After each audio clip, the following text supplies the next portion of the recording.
स्वागत है दोस्तों। आज के मुख्य समाचार में आज देश और दुनिया से कई अहम और बड़ी खबर आ रही है। बात करेंगे हर खबर पर विस्तार से। All India Muslim personal law board की अपील, मौलाना और इस्लाम के जानकार टीवी डिबेट में न ले भाग। वहीं अगली बड़ी खबर में आपको बताएंगे बीजेपी नेता नूपुर शर्मा के बयान पर दिल्ली से बंगाल तक भड़की विरोध की आगे एक और बड़ी अपडेट। गैर कांग्रेसी होगा विपक्ष का राष्ट्रपति उम्मीदवार, 3 दलों के भरोसे पूरी रणनीति। इसी के साथ अगली बड़ी खबर में आपको बताएंगे नूपुर शर्मा नवीन जिंदल की गिरफ्तारी की मांग, दिल्ली की जामा मस्जिद के बाहर प्रदर्शन, शाही इमाम का बड़ा बयान। एक और बड़ी अपडेट, ओवैसी पर एफआईआर से भड़के एआईएमआईएम कार्यकर्ताओं ने किया प्रदर्शन, 30 गिरफ्तार। तो चलिए देख लेते आज की पहली बड़ी खबर। All India Muslim personal law board की अपील, मौलाना और इस्लाम के जानकार टीवी डिबेट में न ले भाग। दरअसल दोस्तों, भारतीय जनता पार्टी से बर्खास्त नेता नूपुर शर्मा की पैगंबर पर टिप्पणी का मामला थमने का नाम नहीं ले रहा है। बता दें कि देश विदेश में नूपुर शर्मा के बयान को लेकर नाराजगी जताई जा रही है। शुक्रवार को उत्तर प्रदेश समेत देश के अन्य राज्यों के कई शहरों में माहौल खराब हो गया। यूपी में मुरादाबाद, सहारनपुर और प्रयागराज में जुमे की नमाज के बाद प्रदर्शनकारियों ने सड़कों पर उतरकर विरोध प्रदर्शन किया। इसी बीच All India Muslim personal law board ने एक पत्र जारी किया है जिसमें उलमा और देश के मुसलमानों से टीवी डिबेट में शामिल न होने की अपील की। बता दें कि all India Muslim personal law board के पत्र में लिखा है कि उलमा मौलाना उन टीवी चैनलों की बहस और डिबेट में भाग न लें जिनका उद्देश्य केवल इस्लाम और मुसलमानों का उपहास करना और उनका मजाक उड़ाना है। ऐसे कार्यक्रमों में जाकर वो अपने धर्म का मजाक बनाते हैं। बता दें कि इस पत्र के जरिए all India Muslim personal law board के महासचिव मौलाना खालिद सैफुल्लाह रहमानी ने अपने प्रेस नोट में कहा है कि बोर्ड अध्यक्ष मौलाना सैयद मोहम्मद राबे हसनी नदवी, उपाध्यक्ष मौलाना सैयद जलालुद्दीन उमेरी और सैयद अली मोहम्मद नकवी ने अपने संयुक्त बयान में उलमा और बुद्धिजीवियों से अपील की कि वो उन टीवी चैनलों की बहस और डिबेट्स में भाग न लें जिनका उद्देश्य केवल इस्लाम और मुसलमानों का उपहास करना और उनका मजाक उड़ाना है।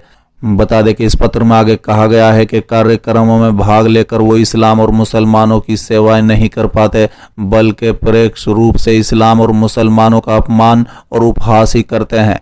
इन कार्यक्रमों का उद्देश्य रचनात्मक चर्चा के माध्यम से किसी निष्कर्ष पर पहुंचना नहीं है बल्कि इस्लाम और मुसलमानों का उपहास करना और उन्हें बदनाम करना है। ये चैनल्स अपनी तटस्थता साबित करने के लिए एक मुस्लिम चेहरे को भी बहस में शामिल करना चाहते हैं।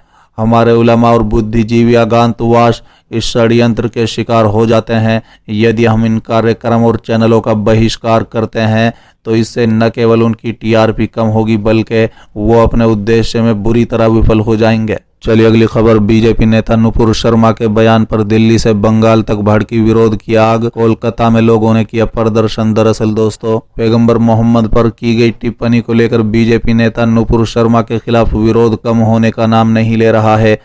बता दें कि शुक्रवार को जुमे की नमाज के बाद दिल्ली से लेकर पश्चिम बंगाल तक विरोध प्रदर्शन हुआ।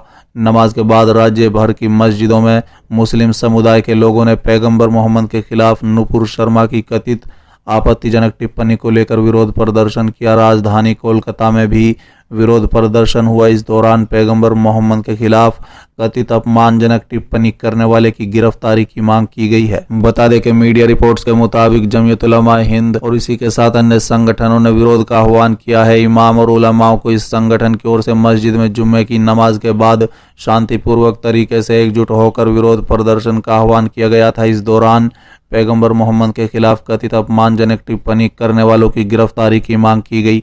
इससे पहले गुरुवार को भी मुस्लिम समुदाय के लोगों ने हावड़ा में विभिन्न जगहों पर राष्ट्रीय राजमार्गों को जाम कर दिया। चलिए अगली खबर। गैर कांग्रेसी होगा विपक्ष का राष्ट्रपति उम्मीदवार, 3 दलों के भरोसे पूरी रणनीति। दरअसल दोस्तों, राष्ट्रपति चुनाव का बिगुल निर्वाचन आयोग की ओर से फूंक दिया गया है और इसके साथ ही सरकार के साथ साथ विपक्ष भी सेकेरे हो गया है। बता दें कि खास तौर पर कांग्रेसी खेमा राष्ट्रपति चुनाव के शक्ति प्रदर्शन के तौर पर देख रहा है।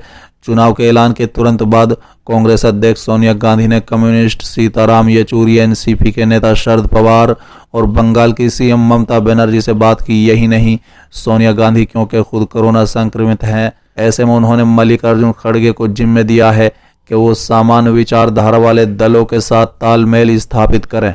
बता दें कि यही नहीं, खड़गे ने मुंबई में शरद पवार से मीटिंग भी कर ली है। अब वो डीएमके के स्टालिन और टीएमसी की नेता ममता बनर्जी से मुलाकात करेंगे। कांग्रेस नेताओं का कहना है कि इसके बाद एक मीटिंग बुलाई जाएगी जिसमें इस पर चर्चा होगी कि आखिर किसे राष्ट्रपति कैंडिडेट बनाया जा सके।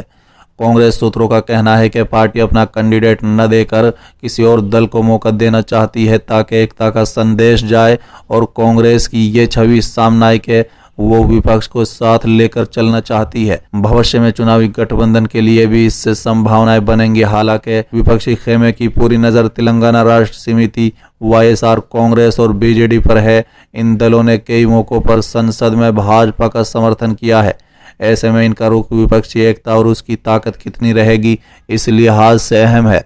बता दें कि एक सीनियर नेता ने कहा है कि अगले कुछ दिनों में हम एक मीटिंग करेंगे जिसमें यह फैसला लिया जाएगा कि किसे विपक्ष का चेहरा बनाया जाए।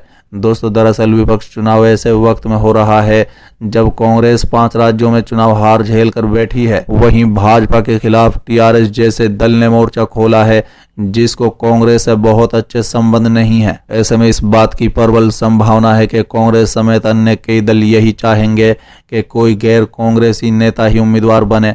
माना जा रहा है कि किसी विधवा और सामाजिक क्षेत्र में काम करने वाले नेता का नाम कांग्रेस प्रस्तावित कर सकती है। प्रबल संभावना इस बात की है कि आदिवासी अथवा अल्पसंख्यक चेहरे को कांग्रेस मौका दे। इसी बीच किसी गैर कांग्रेसी दल को जिम्मा दिया जा सकता है कि वो वाईएसआर कांग्रेस, टीआरएस और बीजेडी के कैंप में लाने की कोशिश करे। चलिए अगली खबर। नूपुर शर्मा, नवीन जिंदल की गिरफ्तारी की मांग। दिल्ली की जामा मस्जिद के बाहर प्रदर्शन। शाही इमाम बोले, कौन है ये लोग, मुझे पता नहीं। दरअसल दोस्तों, पैगंबर मोहम्मद साहब के खिलाफ तथाकथित आपत्तिजनक टिप्पणी करने के मामले में नूपुर शर्मा के खिलाफ केस दर्ज होने के बाद गिरफ्तारी की मांग बढ़ गई है। बता दें कि इसको लेकर एक समुदाय विशेष के लोग शुक्रवार दोपहर से दिल्ली के जामा मस्जिद के बाहर प्रदर्शन कर रहे थे। बता दें कि प्रदर्शनकारियों की मांग है कि नूपुर शर्मा के अलावा नवीन कुमार जिंदल को भी तत्काल गिरफ्तार किया जाए। बता दें कि दोनों ही नेताओं पर आपत्तिजनक बयान और टिप्पणियों के चलते 5 जून को बड़ी कार्रवाई की गई थी। इसके तहत जहां नूपुर शर्मा को निलंबित कर दिया गया, वहीं नवीन जिंदल को भारतीय जनता पार्टी से बाहर का रास्ता दिखा दिया गया। बता दें कि दिल्ली की जामा मस्जिद के शाही इमाम का कहना है कि मस्जिद ने विरोध का कोई आह्वान नहीं किया। मस्जिद के बाहर प्रदर्शन कर रहे लोग कौन हैं, इनके बारे में उन्हें कोई जानकारी नहीं है। वहीं दिल्ली के जामा मस्जिद में जुमे की नमाज अदा होने के बाद कुछ बाहरी लोगों ने नारेबाजी भी की। बता दें कि प्रदर्शन को लेकर डीसीपी सेंट्रल का कहना है कि जामा मस्जिद में जुमे की नमाज के लिए करीब 1500 लोग जमा हुए थे। प्रार्थना के बाद लगभग 300 लोग बाहर आए और नूपुर शर्मा और नवीन जिंदल द्वारा भड़काऊ टिप्पणी को लेकर विरोध करना शुरू कर दिया। चलिए अगली खबर। ओवैसी पर एफआईआर से भड़के एआईएमआईएम कार्यकर्ताओं ने किया प्रदर्शन, 30 गिरफ्तार। दरअसल दोस्तों, एआईएमआईएम प्रमुख असदुद्दीन ओवैसी के खिलाफ प्राथमिकी दर्ज किए जाने के खिलाफ संसद मार्ग पुलिस थाने के बाहर प्रदर्शन करने के आरोप में 30 लोगों को गिरफ्तार किया गया है।